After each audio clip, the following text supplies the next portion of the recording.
নমস্কাৰ, মই ভাস্কৰজ্যোতি বৰুৱাই আপোনালোকক অন্য এটা ভিডিঅ'লৈ স্বাগতম জনাইছোঁ। আজি বনাবলৈ লৈছোঁ নাৰিকল পাতৰ পৰা এটা পেপা, জুৰীয়া পেপা। কেনেকৈনো বনাইছোঁ আপোনালোকে চাওকচোন। যদি ভিডিঅ'টো ভাল লাগে লাইক, কমেণ্ট আৰু শ্বেয়াৰ কৰি দিব। কাৰোবাৰ হাতত যদি পইচা নাথাকে, টকা পইচাৰ অভাৱ মানুহবোৰৰ কিছুমান হয়, কিন্তু পেপা এযোৰ কিনিবলৈ সক্ষম নহয়, তেনেকুৱা ল'ৰা ছোৱালীৰ কাৰণে এনেকুৱাকৈ বনাই দিব পৰা যায় পেপা। আপোনালোকে যদি কোনোবাই পাৰে এনেকৈ বনাই দিব। আশা কৰোঁ সকলোৱে পেপা বজাবলৈ শিকিব লাগে, আৰু নহ'লে নাইকিয়া হৈ যাব। পাছত পাৰিলে নিজে ম'হৰ শিঙৰ পেপা এযোৰ লৈ ল'ব। ইয়াৰ টিউনটো কেনেকুৱা হয় আপোনালোকে শুনিলে গম পাব। মই ইয়াৰ টিউনটো আপোনালোকক দেখাই দিম। মই বনাই আছোঁ জুৰীয়া পেপা, নাৰিকল পাতৰ। তেতিয়াহ'লে ভিডিঅ'টো চাই থাকক কেনেকৈ বনাইছোঁ। এনেকৈ নাৰিকল পাত, বাঁহৰ টুকুৰা এডোখৰ দি পিনি এনেকৈ মেৰিয়াই থাকিব,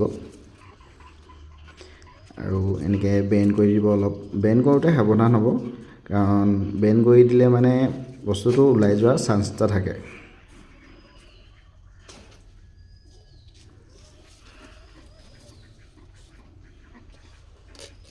আপোনালোকৰ নিজৰ নিজৰ চাইজত নিজেই বনাই ল'ব পাৰিব, কিমানটো বেকা লাগে বা কিমানটো দীঘল লাগে নিজেই অনুমান এটা কৰি ল'ব। যদি মোৰ পৰাও যদি এনেকুৱা পেপা লাগে মোক কণ্টেক্ট কৰিব। যোৰ অলৰেডি কমপ্লিট হৈছেগৈ, আৰু আঠা লগাইছোঁ মই। বস্তুটো আগে মেৰিয়াই লৈছোঁ, তাৰপিছতহে আঠাটো দিছোঁ বেণ্ড কৰি পিনি।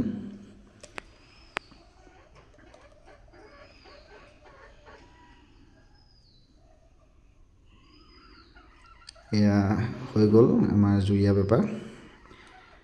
অলপমান ইটোৰ লগত মিলাই ল'ব লাগিব। আগতেই মই ইটো প্ৰথমতে বনাই চালোঁ, তাৰপিছত এইটো বনাই দেখাইছোঁ আপোনালোকক।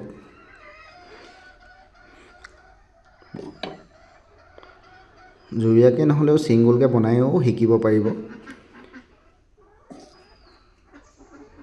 বাকী গঠনলা চুপহী কেনেকৈ বনায় মই আগৰ ভিডিঅ'বোৰত দিয়া আছে, আপোনালোকে মোৰ ভিডিঅ'বোৰত চাব পাৰিব। গঠনলা চুপহী কেনেকৈ বনায় আপোনালোকে তাৰপৰা শিকি ইয়াত লগাই এনেকৈ বজাই শিকিব পাৰিব। যদি কিবা অসুবিধা পায় মোক কণ্টেক্ট নম্বৰত কণ্টেক্ট কৰিব, মই নাম্বাৰটো দি দিম।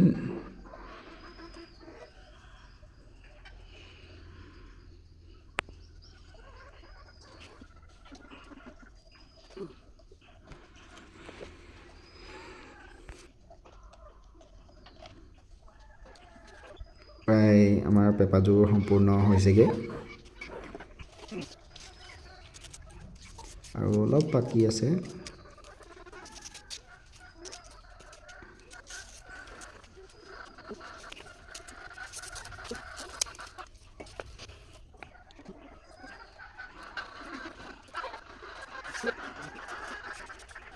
যিহেতু দুইটা পেপা সমান হ'ব লাগিব, সেইটো কাৰণে মিলাই মিলাই চাবলগীয়া হৈছে।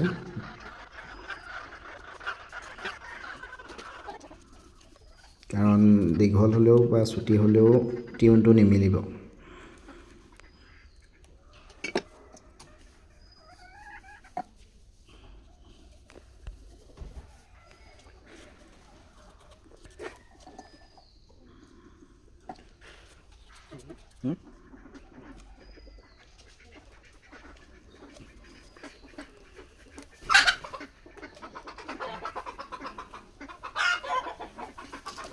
এতিয়া প্ৰায় হৈ গ'ল। এনেকৈ আঠা দি মই লগাই ল'লোঁ, আৰু এতিয়া টিউনটো শুনোৱা হওক। অৱশেষত সম্পূৰ্ণ হ'লগৈ পেপাযোৰ, এইযোৰ নাৰিকল পাতৰ।